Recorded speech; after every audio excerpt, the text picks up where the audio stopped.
IBPS আরআরবির যে notification এসেছিলো তার আপডেটের একটা নোটিফিকেশান এসছে আইবিপিএসের সাইটে IBPS.in-এ।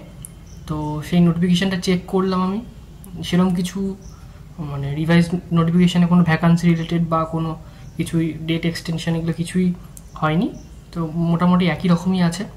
তো যারা এখনও আপডেটেড নোটিফিকেশানটা দেখোনি তারা সাইটে গিয়ে দেখে নিতে পারো।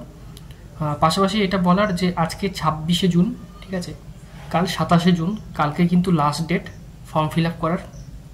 যারা এখনও পর্যন্ত ফর্ম ফিল আপ করোনি, ঠিক আছে, তারা আজকেই করে নাও। আমার এই ভিডিওটা কিন্তু সেই উদ্দেশ্যেই বানানো যে তোমাদেরকে একবার রিমাইন্ডার করার জন্য যে কালকে কিন্তু 27 তারিখ, ঠিক আছে। যারা ভাবছো যে আরও 2-1 দিন ওয়েট করবে তার কিন্তু আর সময় পাবে না, ঠিক আছে।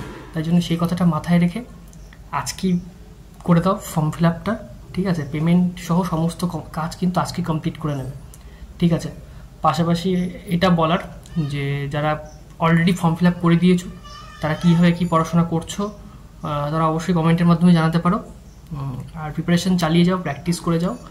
আগস্ট মাসে 3-4 এরকম হয়তো ডেট হবে প্রিলিমিনারি, 3, 4, 7, 11 অনেক কটা ডেট রয়েছে, মানে অ্যাডভার্টাইজমেন্টে দেওয়াই আছে, আমি হয়তো ডেটটা ভুল বলতে পারি। তো যাই হোক, অ্যাডভার্টাইজমেন্টে সেই ডেটগুলো দেখে নেবে, দেখে নিয়ে অ্যাকর্ডিংলি তোমাদের প্রিপারেশন শুরু করে দাও।